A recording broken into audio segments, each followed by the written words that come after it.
bonjour à tous. Moi, je suis Léonore, je suis chargée de projet événements et ressources chez Réseau Alliance depuis maintenant 5 ans. Je suis accompagnée de ma collègue Sophie Le Tartre, déléguée à l'accompagnement des entreprises et à l'innovation chez Réseau Alliance. Hello Sophie, que vous voyez normalement qui a sa caméra. Bonjour à Euh, tous. Hello Sophie. Aujourd'hui, on propose ce webinaire autour de la loi anti-gaspillage pour une économie circulaire, donc cette fameuse loi dite AGEC. Donc on va un peu reposer les bases, revenir sur la genèse de tout ça, rappeler les objectifs, rappeler les impacts, qu'est-ce qui change concrètement pour les acteurs économiques, qu'est-ce qui change pour vous, comment on agit, comment on réagit, comment on finance tout ça. Et du coup, pour cette petite heure passée ensemble, on a deux invités, donc Raphaël, chargé de relations institutionnelles chez Don Solidaire, et Adam, chargé d'affaires boucle innovante d'économie circulaire chez Team 2. Bonjour à tous les deux. Bonjour. Bonjour à tous. Merci d'être avec nous. Avant qu'on rentre peut-être dans le vif du sujet et qu'on propose et qu'on échange avec vous, je voulais revenir très brièvement sur qui on est Réseau Alliance. Je ne sais pas si tout le monde nous connaît. Alors, je sais que dans les participants, on a quelques personnes, quelques acteurs qu'on connaît, mais en quelques mots, Réseau Alliance, on est un réseau d'acteurs d'entreprises et d'organisations engagées dans l'économie responsable. Donc, dans les Hauts-de-France, notre mission, c'est d'accompagner selon leurs besoins ces acteurs pour qu'ils se transforment durablement. Donc, on a été créé il y a 30 ans. On fête d'ailleurs bientôt notre 30 ans, donc vous verrez peut-être passer sur les réseaux cette année ou l'année prochaine les temps forts et les actions qu'on va mener pour cet anniversaire. Donc nous, on a été créé donc, par 3 dirigeants avec cette idée de fédérer un peu tous ceux qui souhaitent s'impliquer sur le territoire, partager leurs bonnes pratiques, continuer de s'améliorer en gardant un temps d'avance. Du coup, Réseau Alliance est peu à peu devenu un espace de rencontre et de coopération.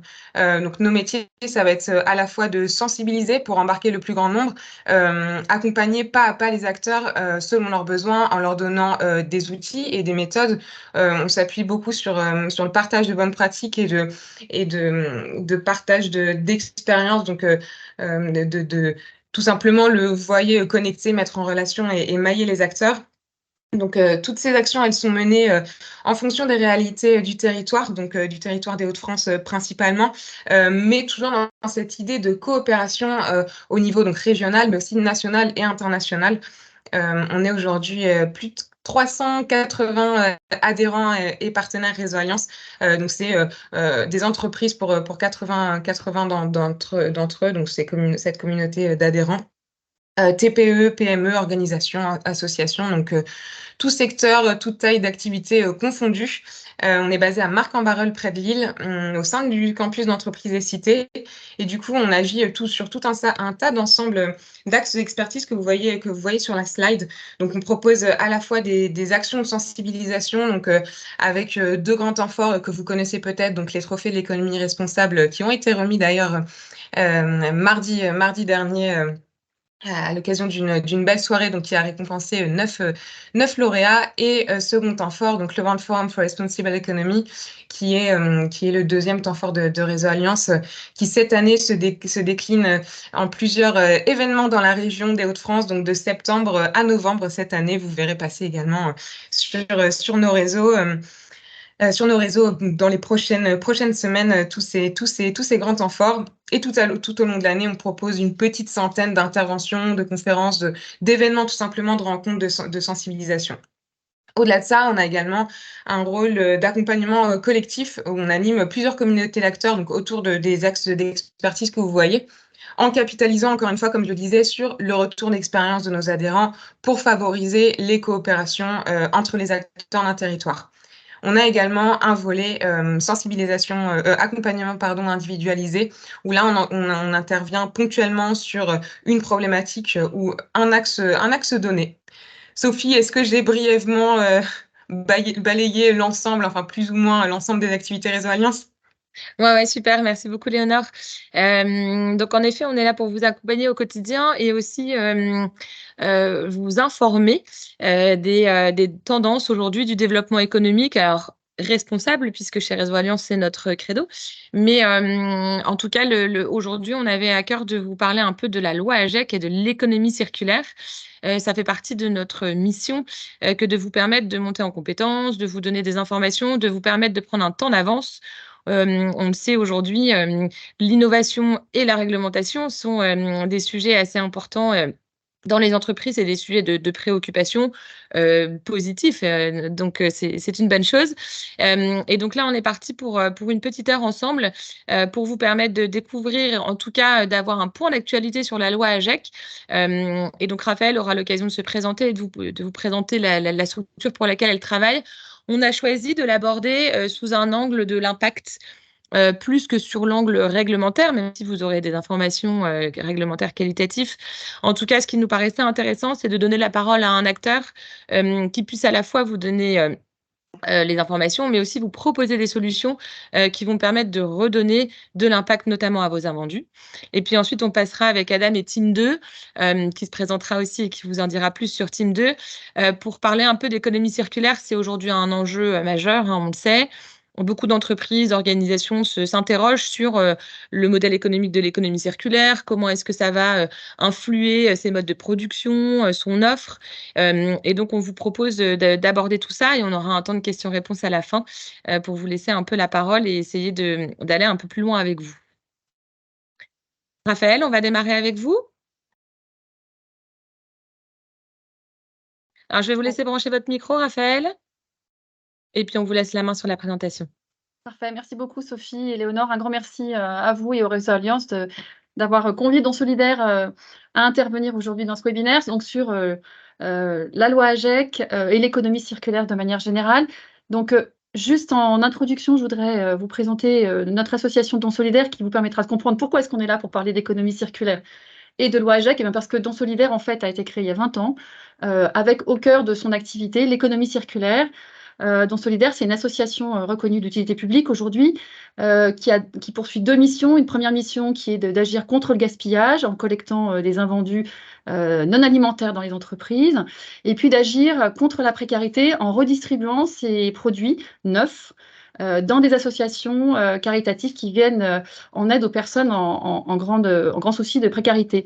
Donc, concrètement, pour vous donner un aperçu de notre périmètre d'activité, en 2022, Don Solidaire a redistribué 10 millions d'unités de produits du quotidien, avec l'aide et le soutien de 200 entreprises qui sont partenaires de Don Solidaire pour donner des produits. Et ces 10 millions de produits ont été redistribués à un millier d'associations dans toute la France. Donc, on a vraiment une action et un impact sur l'ensemble du territoire. Mais bien sûr, on a un impact important dans les Hauts-de-France, qui est une région impactée par la précarité, comme vous le savez. Et donc, on travaille, par exemple, avec une grosse centaine d'associations dans les Hauts-de-France et une majorité, notamment, d'épiceries sociales, qui sont des acteurs extrêmement importants pour la lutte contre la précarité et pour la contribution à l'insertion des personnes en difficulté.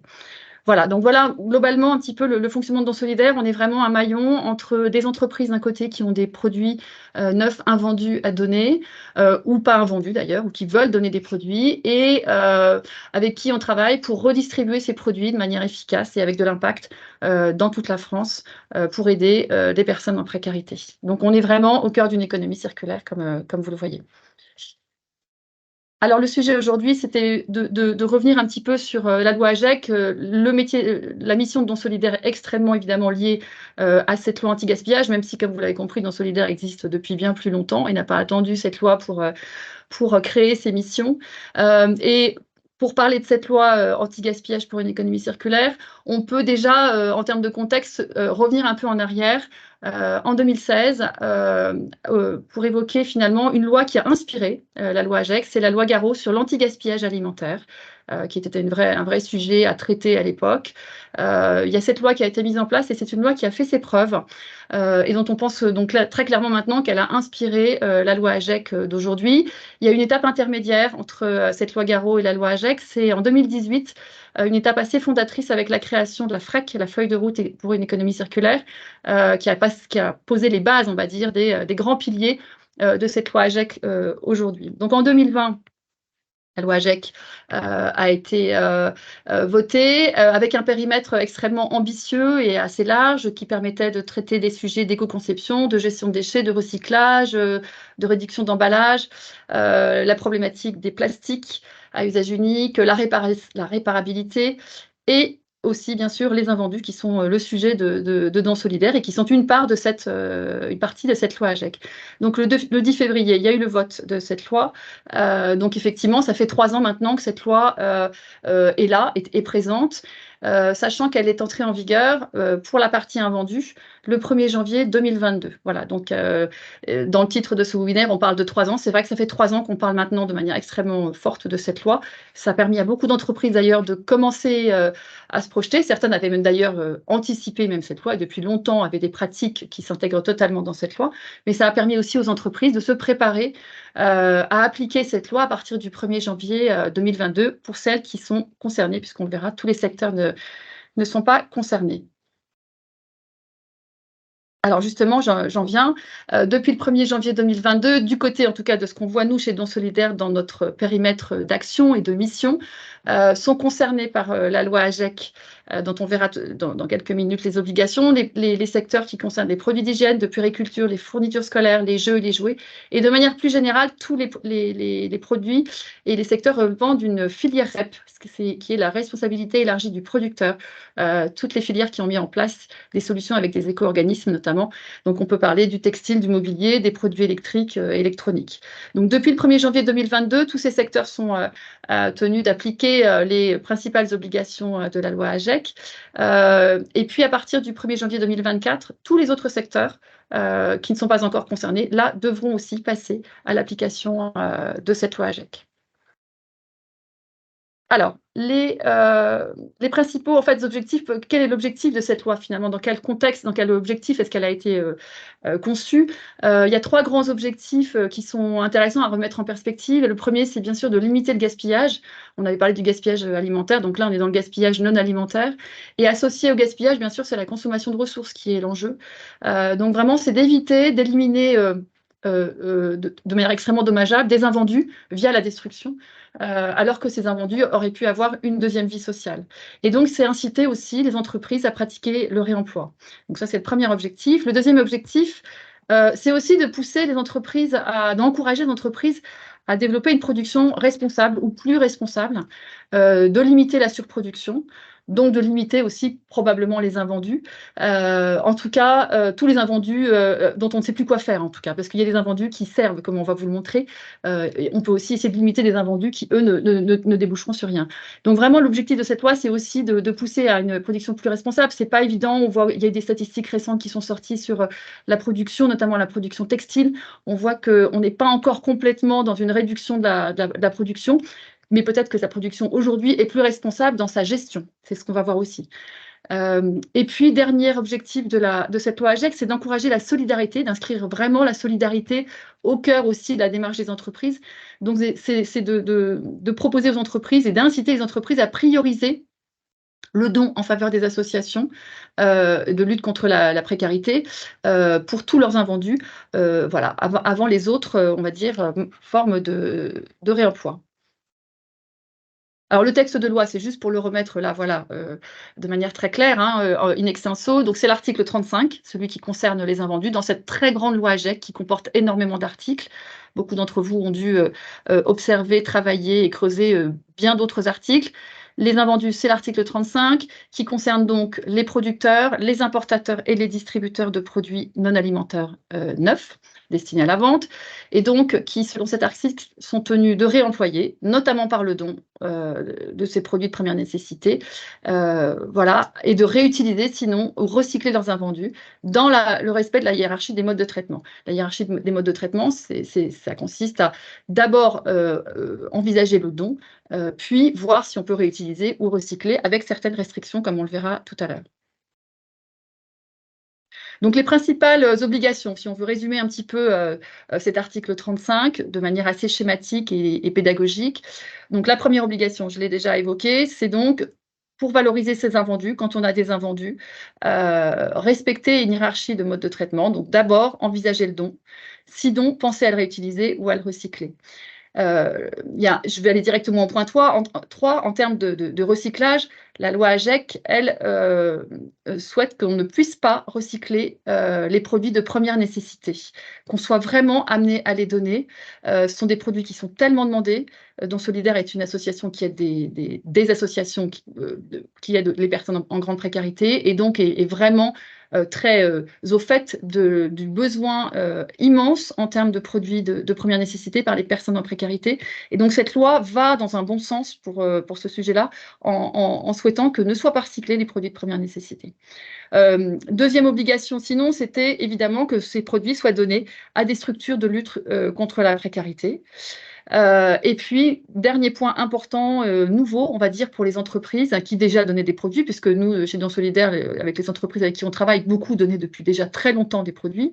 Mais ça s'est structuré avec cette loi et donc notamment l'établissement d'une convention est venu vraiment institutionnaliser le don, l'encadrer, et j'y reviendrai très très vite. Mais c'est donc un point assez important, c'est devenu une obligation, quand on veut donner des produits, d'établir une convention avec l'association ou les associations à qui on donne ces produits. Donc voilà, il y a vraiment ces trois principales obligations-là, réemployer prioritairement par le don, pour des structures de lutte contre la précarité, en ne recyclant pas les produits de première nécessité et dans le cadre d'une convention. Alors justement, un petit zoom sur la convention, je ne vais pas rentrer dans le détail, je vais juste redonner un peu l'esprit de cette convention. C'est vraiment pour encadrer le don de produits, depuis la proposition qu'une entreprise peut nous faire en nous contactant, jusqu'à la distribution que Don Solidaire fera de ces produits dans des associations bénéficiaires sur le terrain, notamment des associations dans les Hauts-de-France, mais sinon dans la France entière.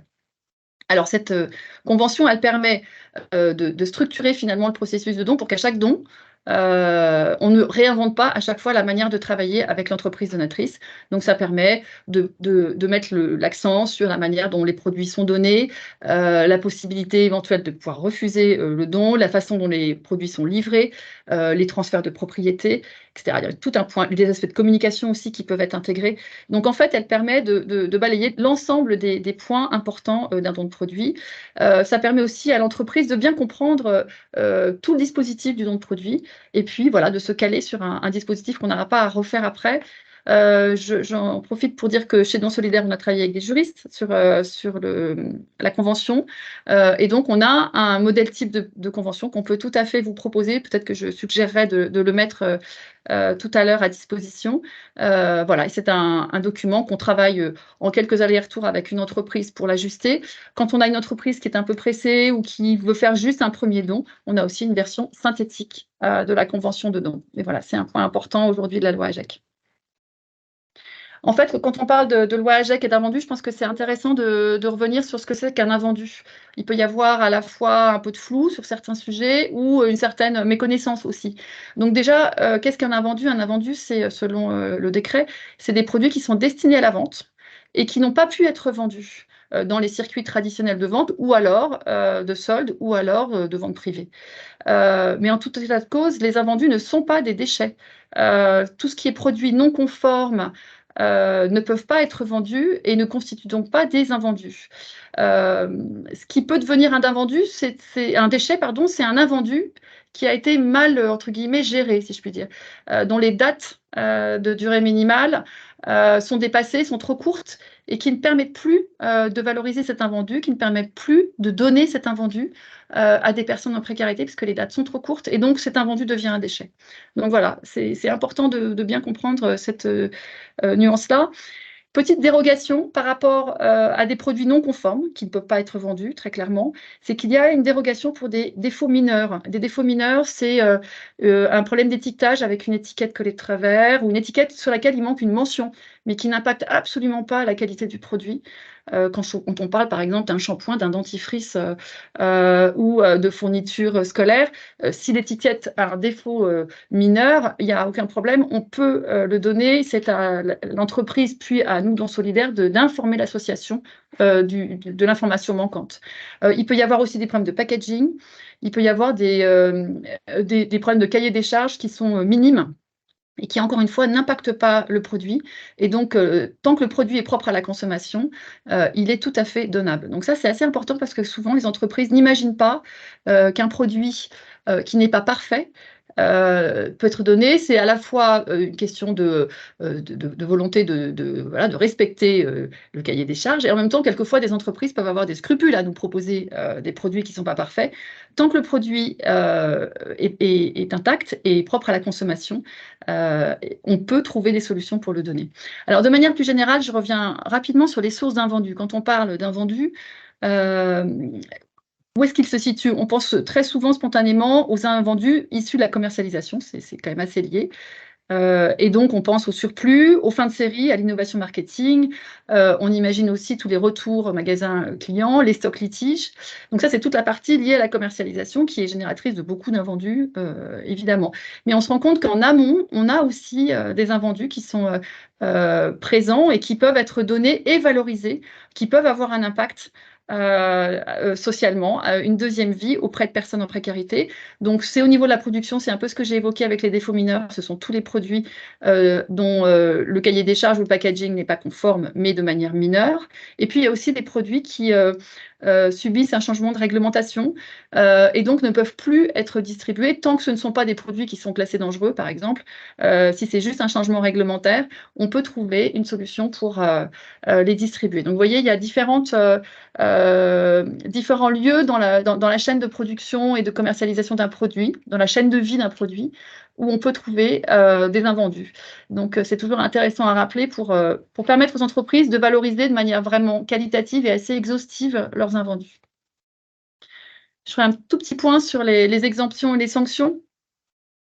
Bien sûr que la loi n'interdit pas au sens propre du terme de détruire tout invendu, puisqu'il y a des cas où on ne peut pas valoriser l'invendu. Donc, il y a une obligation de bien valoriser ces invendus au maximum. Et dans certains cas, si on n'arrive pas à valoriser ces invendus, il y a des exemptions pour finir par faire autre chose avec ces invendus, notamment parfois la destruction. Donc, le non-réemploi. Il est autorisé notamment dans 2 cas, pour des produits dont la date de durée minimale est trop courte.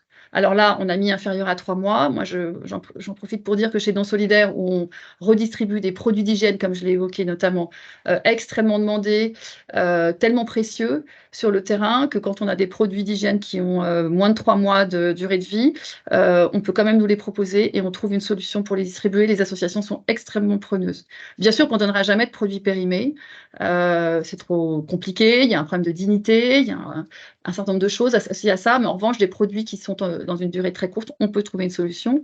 Après, il y a aussi quand une entreprise a des produits problématiques à distribuer, c'est-à-dire qui ne correspondent pas aux attentes des associations. Nous, ça nous arrive d'avoir des entreprises qui nous proposent très généreusement et très spontanément des produits, mais qui ne correspondent pas aux besoins des bénéficiaires, des personnes en précarité. Ce ne sont pas des produits, par exemple, du quotidien. Ce sont des produits trop complexes ou trop sophistiqués. Ou des produits qui sont trop présents en volume. Eh bien, s'il n'y a aucune possibilité de réemploi, c'est-à-dire que si l'entreprise qui a contacté 1, 2 ou 3 associations, ou plusieurs associations en tout cas, n'a pas eu de réponse positive, elle est autorisée à ne pas faire de réemploi et probablement de supprimer ces produits. Donc voilà les exemptions. Pour faire un point un peu complet sur la loi AGEC, je dois aussi évoquer l'aspect sanction. Ce n'est pas vraiment notre rôle, nous, en tant qu'association, tout de suite, mais voilà, pour avoir une présentation un peu exhaustive. Donc, la sanction que nous, de notre côté, on a rarement encore constatée, mais qui est très clairement expliquée par la loi AGEC, c'est en cas de manquement aux obligations de gestion des produits non alimentaires. Ça concerne une personne morale et il peut y avoir une amende administrative jusqu'à 15 000 €. De la même manière, je trouve que c'est important de faire un petit zoom sur le don de produit et notamment un zoom sur le fiscal, sur le don de produit et de rappeler les avantages. En fait, c'est vraiment lié notamment à l'activité des invendus. Et quand une entreprise a des invendus, c'est important de savoir quelle est la valeur fiscale d'un invendu avant toute autre solution j'allais dire, pour commercialiser ces invendus. Il se trouve que le mécénat permet, quand on donne des produits, de bénéficier de 60% du coût de revient de ces produits. Donc, c'est une valeur qui est assez importante et qui est à prendre en compte quand on peut avoir comme alternative par exemple du déstockage, ce qui serait très légitime, mais qui n'est pas forcément aussi générateur. Il y a une limite évidemment maximum pour bénéficier de cet avantage fiscal, il y a un plafond. Il se trouve que Dons Solidaires est une association reconnue d'utilité publique, donc ce plafond, en l'occurrence que j'évoque là, au-delà de 2 millions, ne concerne pas des entreprises qui font un don à Dons Solidaires. Et donc, comme nous sommes reconnus d'utilité publique, il y a un deuxième avantage fiscal qui est important, qui est l'exonération de régularisation de la TVA. Donc, c'est significatif pour une entreprise. Je compléterai cette slide qui est très fiscale par un point sur le fait que finalement l'avantage, il y a de multiples avantages pour le don. Il y a un avantage immédiat qui est l'avantage fiscal et logistique, évidemment, mais il y a vraiment une question d'impact. C'est-à-dire que non seulement en faisant un don d'invendu, on valorise au sens financier du terme son produit, et c'est, je pense, extrêmement important pour des chefs d'entreprise qui ont des stocks à valoriser. Et l'intérêt du don de produit, c'est qu'au-delà de la valorisation fiscale, il y a vraiment la génération d'un impact social sur le terrain. Je vais y revenir dans peu de temps, mais qui n'est pas proposé par d'autres solutions alternatives pour traiter des invendus. Donc, c'est vraiment le don de produit a ce double avantage, à la fois fiscal et social, extrêmement important. Et en tout cas, encore une fois, la génération d'un véritable impact sur le terrain. En termes d'impact, alors j'allais dire plus interne aux entreprises qui ont mis en place cette loi AGEC. Je voudrais un petit retour sur finalement ce qu'on commence à voir maintenant de l'adaptation des entreprises à cette loi AGEC. Nous, on voit que les entreprises qui ont mis en place une organisation spécifique pour les dons ont vraiment raison, parce qu'elles ont adapté finalement leur entreprise à un nouveau flux qu'il fallait identifier, gérer de manière efficace. Et donc, dans un certain nombre d'entreprises, la loi AGEC a incité, a inspiré la nomination, par exemple, d'un référendum ou d'un comité de dons. Ça dépend souvent de la taille de l'entreprise. Ne serait-ce qu'un référendum, déjà, ça personnalise et ça incarne une personne responsable de la gestion des dons. Ça met, de ce fait-là, découle de là souvent la création d'un process pour identifier les flux de dons. Et les enjeux derrière, c'est d'avoir des démarches de dons qui sont plus fluides, qui permettent de ne pas trop tarder à identifier des produits dont les dates de durée minimale avancent, et donc d'éviter du gaspillage. Et c'est ce qui permet aussi de maximiser l'impact social. Donc, voilà, on encourage toutes les entreprises qui veulent engager des démarches de dons de produits, si elles ne l'ont pas déjà fait, à créer une organisation spécifique, aussi simple soit-elle, pour fluidifier et être efficace en matière de dons. Et découle en fait de cette organisation un autre point qui est que la démarche de don, quand elle est initialement motivée par l'obligation réglementaire, on se rend compte qu'avec la pratique, elle avance petit à petit vers un véritable engagement en matière de politique RSE. Cette loi AGEC, qui au début peut être perçue un petit peu comme une contrainte, puisqu'elle est une obligation, à partir du moment où elle est mise en pratique, elle devient un peu une évidence. On l'a vu avec des entreprises qui en ont témoigné, en nous disant mais maintenant c'est une évidence évidemment qu'on ne gaspille plus, qu'on ne détruit plus, évidemment qu'on n'y est plus autorisé, mais on fait tout le travail pour maintenant optimiser cette valorisation des invendus. Et la conséquence ultime, c'est qu'on a vu en quelques années des entreprises qui au départ optimisaient financièrement et logistiquement leurs invendus, sans plus, qui faisaient vraiment ce travail-là, et qui maintenant ont créé une véritable politique RSE, ont créé un poste RSE, et les invendus sont rentrés dans une démarche RSE de l'entreprise. Donc, c'est vraiment une démarche finalement vertueuse qui permet de donner des produits et d'aller bien au-delà, voilà, et de les valoriser. Et dernier point en termes d'impact, on voit bien qu'avec cette loi, les invendus sont un peu sortis du tabou dans lequel ils étaient. On ne parlait pas des invendus il y a quelques années, on n'en parlait pas autant qu'aujourd'hui. L'idée, c'est pas d'en parler pour en parler, mais c'est d'en parler pour montrer ce qu'on en fait et à quoi ça sert. Donc, quand on a la possibilité de valoriser des invendus socialement, en les donnant à des associations, on a aussi la possibilité de le valoriser en interne auprès de ses salariés. On sait combien sont fortes les attentes internes des salariés sur l'action de leur entreprise pour la société en général, que ce soit pour la planète, que ce soit aussi pour les associations. Donc c'est vraiment un élément important qu'on peut valoriser en interne. Don Solidaire d'ailleurs à ce sujet-là met en place un reporting d'impact social pour tous ces donateurs. Une fois par an, on publie un rapport de dons assez complet sur le nombre d'associations qui sont aidées, les missions de ces associations, le nombre de produits qui sont donnés, et ce sont des documents que les entreprises peuvent évidemment communiquer en interne ou plus. Voilà, j'en ai fait un peu le tour, en fait, j'ai fait un peu le tour de cette loi AGEC et de ces sujets, on va dire, collatéraux. Je voudrais terminer par concrètement vous dire à quel point nous sommes impliqués dans à la fois la collecte d'invendus auprès des entreprises et leur redistribution auprès de ce millier d'associations dont j'ai parlé en introduction, de la centaine d'associations des Hauts-de-France qui bénéficient aujourd'hui de nos produits, certaines très grosses associations, comme vous pouvez l'imaginer. Et voilà, les produits qu'on collecte pour les associations, on les collecte toute l'année, on en a besoin toute l'année. Et il y a un certain nombre de catégories que vous voyez là qui sont extrêmement simples, extrêmement, on va dire, inattendues pour certaines. Parfois, on nous dit, mais ah bon, mais donc les produits d'hygiène sont une nécessité. Et oui, en fait, ça fait partie, l'hygiène, notamment de ce qu'on appelle les précarités oubliées ou méconnues. On pense facilement à la précarité alimentaire, à la précarité du logement, on ne pense pas à la précarité de l'hygiène. Donc les produits d'hygiène, c'est une grosse partie de l'activité de Don Solidaire et on les collecte sur tous les produits de première nécessité en matière d'hygiène et de soins. On collecte aussi des produits d'entretien de la maison, des jeux et des jouets, des fournitures scolaires, des vêtements, des chaussures, des équipements tout simples de la maison, du petit électroménager, des articles de sport ou d'équipement. Tous ces articles ont une même vocation, ils contribuent à l'inclusion sociale des personnes en précarité que nos associations bénéficiaires aident.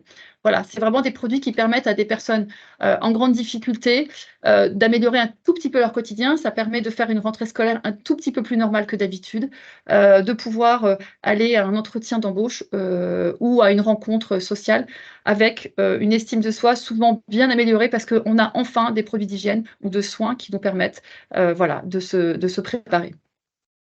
Je terminerai juste avec les temps forts que Don Solidaire organise. Pour donner des invendus, en fait, soit on peut nous les donner tout au long de l'année, en fonction des contraintes logistiques, en fonction des opérations des entreprises.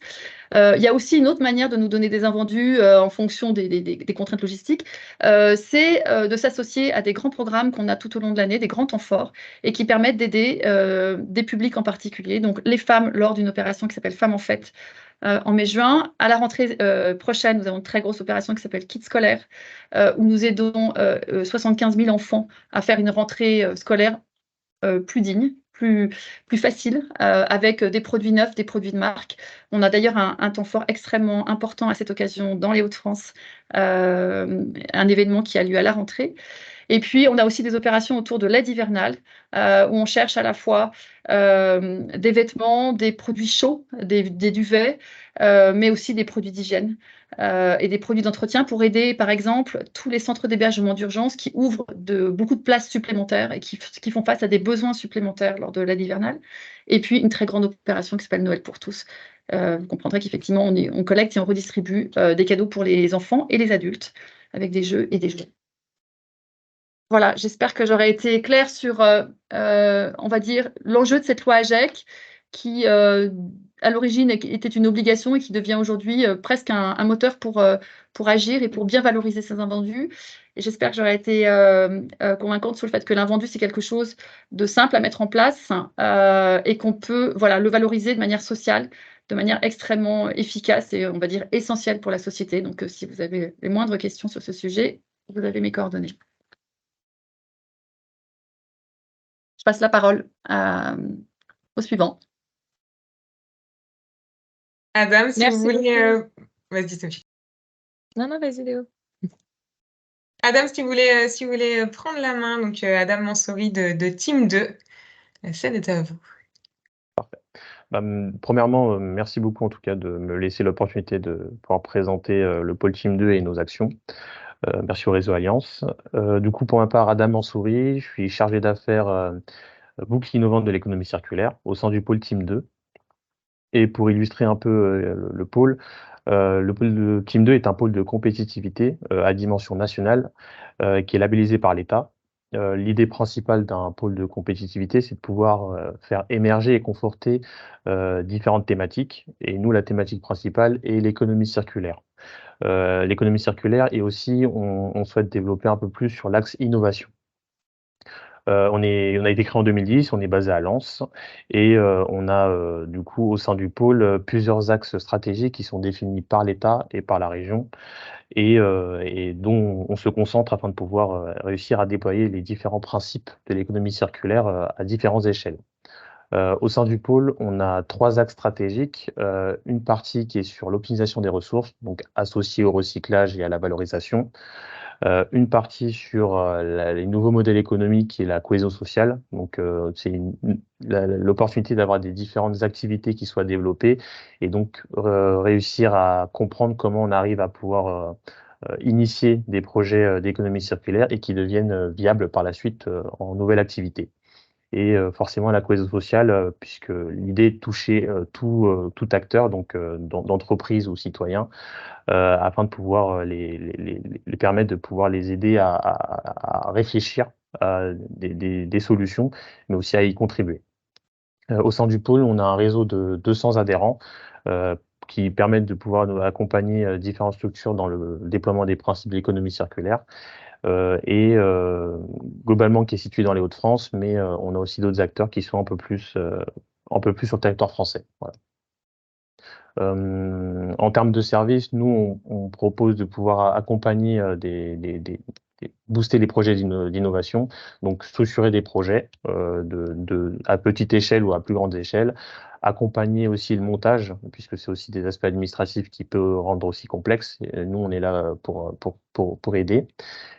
Identifier aussi différentes sources de financement, puisque l'innovation est aussi un facteur risque.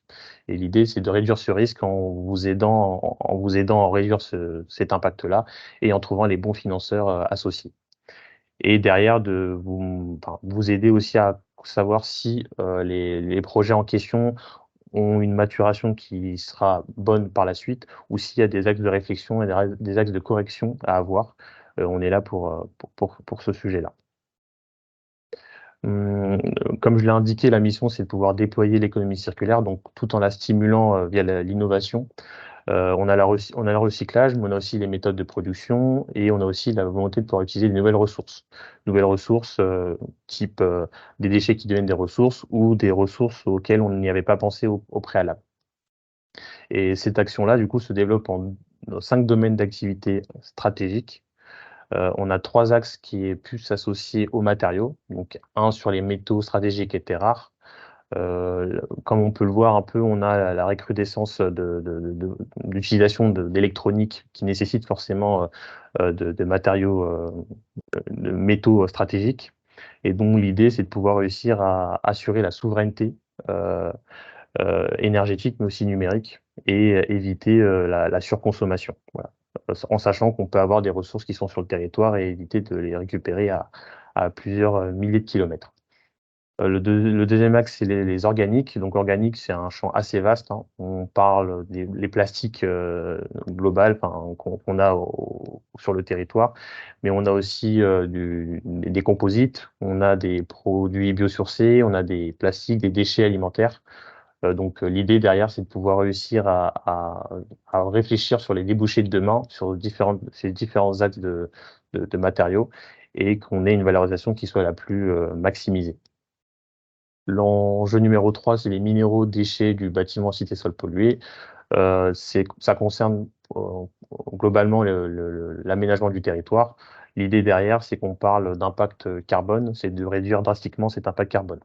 En termes d'information, l'aménagement du territoire nécessite plus de 42 millions de tonnes de déchets, ce qui a un impact carbone de plus de 70%. Donc l'idée est vraiment de réfléchir à comment on construit, comment on valorise et comment on arrive à trouver des nouvelles filières pour ces produits-là. Voilà. Et les 2 autres axes sont des axes plus transversales. Un sur les équipementiers français du recyclage. L'objectif, c'est de pouvoir répondre aux différents enjeux des différents centres de valorisation, par exemple les centres de tri, afin de pouvoir répondre aux axes réglementaires et aussi au niveau de performance exigé par les différentes réglementations. Et donc l'idée, c'est de pouvoir assembler un écosystème assez compétent et qui puisse aussi répondre aux différents besoins. Et le dernier axe, donc ça englobe un peu la globalité de ces domaines d'activité stratégique. Donc l'objectif, c'est de pouvoir accroître la performance des industries du territoire avec la création de boucles innovantes d'économie circulaire. On va englober l'ensemble de valorisation, de production, de formation, et derrière, commencer à l'étape de projet et aboutir sur un modèle économique et une activité qui devienne le plus pérenne possible. Voilà. Globalement pour les domaines d'activité du pôle Team 2. En termes d'économie circulaire, pour un peu illustrer les différents éléments, au préalable, on parlait d'économie linéaire, donc on produisait, on achetait, on consommait, on jetait. Ensuite, il y a eu un axe qui a été plus développé avec l'économie du recyclage. Donc l'objectif, c'était de se dire, en fait, pourquoi jeter alors qu'on peut, entre guillemets, en faire quelque chose. Donc l'axe du recyclage a été développé. Sauf que derrière, le recyclage est aussi impactant. Donc la réflexion est de se dire, avant de penser au recyclage, est-ce qu'on ne pourrait pas penser à d'autres possibilités? C'est là que l'économie circulaire s'est développée en s'appuyant sur plusieurs axes et plusieurs thématiques. C'est donc les piliers de l'ADEME qui ont été définis avec un cycle d'économie circulaire et différents domaines et différents piliers. Et en fonction de ces différents axes, en fait, l'idée, c'est de pouvoir réfléchir à comment on peut réduire notre impact et comment on peut réfléchir à pouvoir passer ces étapes-là sans avoir un impact, un impact qui soit le plus néfaste possible. Et donc, tout ça, ça permet aussi de dire que ça permet de transmettre un changement d'idées et aussi un changement de réflexion, puisqu'on va parler de valorisation de ressources, on va parler aussi d'impact environnemental, mais on va aussi parler de pouvoir avoir de l'économie des produits, c'est-à-dire ne pas consommer juste pour consommer, mais consommer en fonction des différents usages. Voilà.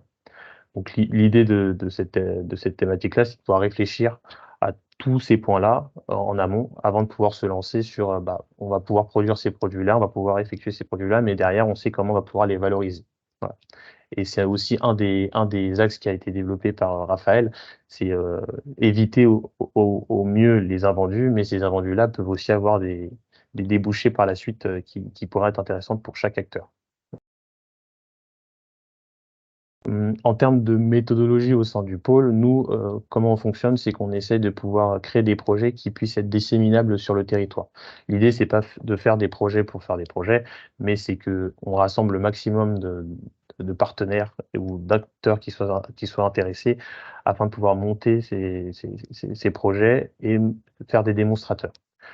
Derrière ça permet de pouvoir avoir un réseau de partenaires et des interactions entre différents acteurs qui n'ont aucun lien ou aucune connaissance spécifique, mais qui permet de pouvoir aboutir à avoir des réflexions qui soient systématiques.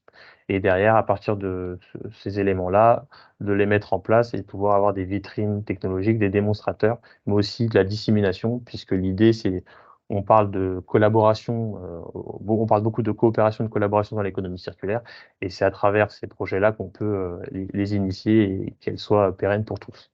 Voilà. Afin de pouvoir un peu illustrer un peu les projets qu'on accompagne au sein du pôle, je vais vous en présenter 3 selon les différents domaines d'activité du pôle. La première illustration, c'est un projet au sein d'une carrière artificielle qui est basée proche de Lille. Et l'objectif, c'est de pouvoir développer un centre d'écologie industrielle innovant et de formation pour l'application des principes d'économie circulaire. En fait, l'idée principale remonte d'un besoin et une problématique du ferroviaire, SNCF Réseau, qui a du coup des chantiers de valorisation et de changement des ballasts. Donc, des ballasts, c'est les cailloux qu'on trouve sur les voies ferroviaires, qui permettent de pouvoir conserver la stabilité des différentes structures dans le temps. Et ces éléments-là ont nécessairement besoin d'être renouvelés à chaque période. Et donc au préalable, au début, enfin, la question ne se posait pas, c'est qu'on faisait le chantier, on retirait ces éléments-là, et puis après, on en mettait des nouveaux. Sauf que du coup, on reste à disposition avec un gisement conséquent de ballast sans voie de valorisation possible. Et donc l'idée derrière, c'était de se dire, qu'est-ce qu'on pourrait réemployer en interne sur les différents chantiers et d'autres éléments ou d'autres déchets qui pourraient se retrouver dans ces éléments-là, qu'est-ce qu'on pourrait en ressortir. Et ça a donc permis de pouvoir mettre en relation avec le bâtiment, enfin le secteur du bâtiment, qui eux ont aussi des enjeux de décarbonation de l'aménagement et donc peut-être des matériaux qui pourraient être utilisés en coproduits ou dans les mélanges de formulation pour faire du béton ou d'autres possibilités. Et donc l'idée derrière, c'est de pouvoir avoir du coup un approvisionnement qui soit propre sur ce site-là, de pouvoir aussi avoir différents indicateurs, donc qualifier les matériaux, voir les différents procédés qui sont utilisés et les différents services associés. Donc derrière, ça va impliquer d'avoir un outil de traçabilité qui soit plus adapté et ensuite de les mettre en place sur les différents secteurs d'activité. Donc le BTP, mais ça peut être aussi sur des voies ferroviaires ou d'autres utilisations. Derrière, on arrive à suivre de façon globale la fin de vie du produit, mais aussi sa seconde vie. Voilà. Donc ça a permis de pouvoir initier différents industriels de petites structures à grandes structures, mais aussi d'ajouter l'axe aussi formation et universitaire qui permet de pouvoir faire travailler différents étudiants sur ce projet-là. En deuxième point, on a un projet qui s'appelle les boucles d'économie circulaire du zinc. En fait, la volonté, c'est de pouvoir identifier un peu tous les acteurs qui travaillent sur entre guillemets ces activités-là et de voir quel est l'intérêt pour chaque acteur, d'utiliser les déchets de l'un pour que ce soit des ressources de l'autre. Et en fait, en prenant en premier élément la production automobile, on voit qu'on utilise du zinc pour faire différents composés et pour aboutir à des caractéristiques spécifiques dans les carrosseries ou dans les tôles.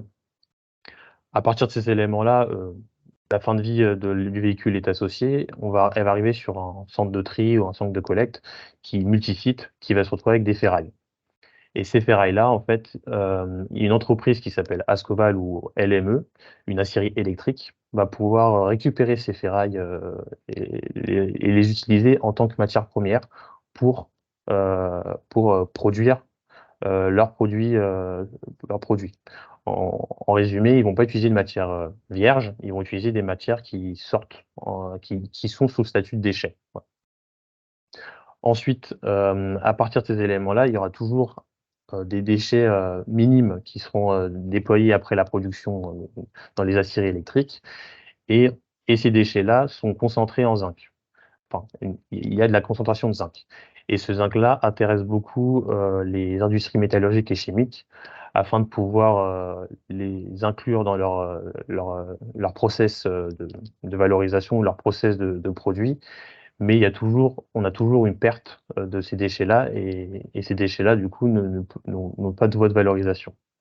Et par la suite, on a une entreprise qui s'appelle Recyctech qui, elle, permet de pouvoir concentrer le déchet de zinc qui s'est retrouvé à l'issue des process des entreprises en amont et de produire ce concentré qui va être utile pour d'autres entreprises type Befesa Zinc ou type Nirstar qui va permettre de pouvoir réavoir un zinc raffiné, donc un zinc de qualité supérieure à 99% et qui du coup va permettre de pouvoir être utilisé et de valoriser.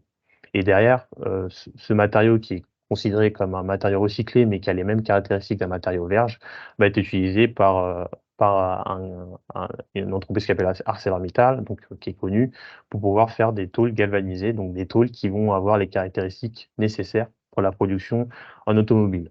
Donc globalement, en fait, on a pu avoir les différents éléments de la chaîne de valeur avec l'objectif de pouvoir avoir des déchets qui deviennent des ressources pour l'un. Voilà. Merci Adam. Je vous propose, je suis désolée, on est un petit peu juste sur le timing. Il y avait un troisième exemple qui était très intéressant, mais peut-être qu'on peut se permettre de le sauter pour Ouais, que vous pas de puissiez souci. conclure. Et comme ça, on garde quand même un temps de questions des participants. Merci beaucoup. Pas de souci. Pas de problème. Dans tous les cas, les slides seront disponibles par la suite et s'il y a des questions, n'hésitez pas. Voilà. Du coup, la finalité de mon intervention se nomme plus dans le fait de comment on peut financer les différentes actions. Nous, on est en relation permanente avec l'ADEME, la région des Hauts-de-France ou BPI pour répondre à différents enjeux qu'on a sur le territoire. Et au sein du pôle, en fait, on a aussi une action qui s'appelle Impact PME, qui permet de pouvoir impulser des projets d'économie circulaire pour les petites structures. Bon, le dispositif est terminé, mais ce sera intéressant de pouvoir avoir les différents retours par la suite sur comment on a pu accompagner ces entreprises. Et l'idée, en fait, c'est de pouvoir accompagner les PME pour déployer l'économie circulaire. Donc, ça se concentre sur comment utiliser, comment valoriser les, les déchets, comment avoir un bilan de matière, comment intégrer de la matière recyclée, comment gérer ces déchets. Enfin, c'est un champ assez vaste afin de pouvoir accompagner tout type de structure dans le cadre d'une PME à pouvoir avoir les bonnes méthodes de réflexion, les bons diagnostics à travers des experts. Voilà. L'objectif derrière ça, c'est de pouvoir derrière initier des pistes de réflexion et des pistes d'action et que derrière, vous puissiez élaborer votre propre feuille de route, votre propre stratégie sur cette thématique-là. C'était du coup un financement qui était subventionné à 90% d'une prestation. Et potentiellement, il y aura peut-être un renouvellement de ce dispositif, mais on vous tiendra informé à travers le réseau Alliance ou si vous êtes intéressé, alors n'hésitez pas à me contacter. Voilà. Et pour terminer, en résumé, nous, on a 4 axes de réflexion qui s'imposent. L'idée, premièrement, c'est de pouvoir conforter, c'est-à-dire déjà l'existant, de pouvoir montrer qu'il y a des choses qui sont effectuées sur le territoire et pouvoir aussi amener à d'autres acteurs qui ne sont pas encore à développer et à déployer l'économie circulaire. Deuxièmement, nous, on parle beaucoup d'innovation puisqu'il y a encore beaucoup de débouchés qui n'existent pas. Donc, il y a la création de nouvelles technologies, de nouvelles filières. Et ça, c'est notre thématique de pouvoir réussir à amener les acteurs à un niveau de compétence pour pouvoir répondre à différents marchés et aussi pourquoi pas développer de nouvelles activités. Derrière, ça, tout est associé vu que là, il y a aussi un besoin de diversification, un enjeu de répondre aux différents impacts environnementaux. Et l'objectif de l'économie circulaire, c'est de pouvoir aussi faire cette transition euh, petit à petit vers cette thématique-là. Et dernier point, c'est la maîtrise, la maîtrise des informations, la maîtrise des données, la maîtrise des process. Ça se joue beaucoup sur la connaissance aussi de l'analyse de cycle de vie. Donc l'analyse de cycle de vie, ce qui permet de pouvoir connaître notre process de A à Z, mais aussi de leur impact associé, que ce soit de la consommation matière, consommation énergétique ou autre type d'indicateur qui peut être bénéfique, afin de pouvoir à chaque étape pouvoir s'améliorer et réduire drastiquement son impact sur l'entreprise et sur le territoire.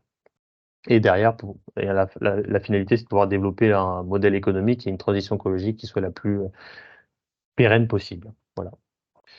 Donc voilà, merci beaucoup en tout cas pour votre écoute et pour l'opportunité d'intervenir. Et n'hésitez pas à me contacter ou à nous poser des questions si besoin. Merci beaucoup. Merci beaucoup, Adam. Alors, du coup, on vous invite pour les 5 minutes qui restent à lever la main ou à poser vos questions dans le chat. Profitez-en. Est-ce que quelqu'un souhaite creuser un sujet avec nos intervenants du jour?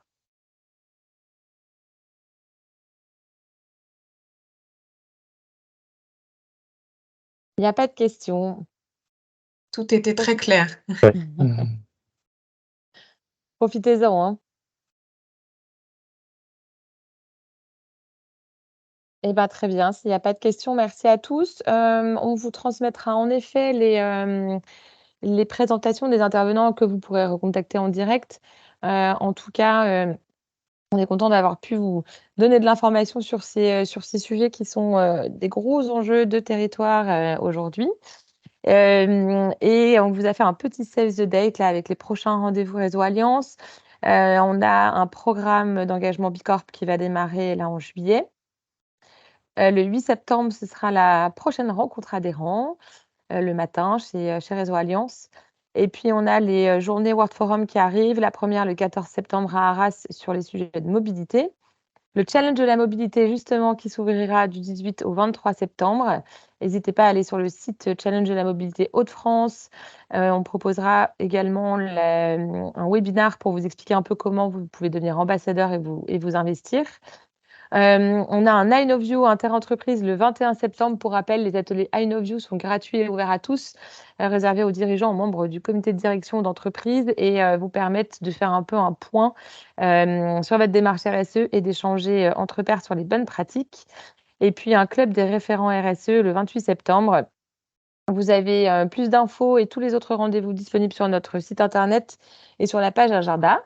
Donc, n'hésitez pas à vous inscrire ou à revenir vers nous si vous avez des questions. Merci à tous. Merci du coup, Raphaël. Ah, on a une On a une question petite main levée qui a cessé de se lever. de Margot. Margot, est-ce que tu veux prendre la parole? Non, c'est OK, excusez-moi. Pas de souci. Merci à tous en tout cas. Le webinaire sera aussi mis en ligne et donc vous pourrez le revoir et le diffuser aussi dans vos entreprises et organisations pour transmettre l'info. Ce sera mis en ligne sur notre site internet assez rapidement. Merci à tous. Merci à tous. Bonne journée. Merci à tous. Merci, Merci au revoir. beaucoup. Au revoir. Bonne journée.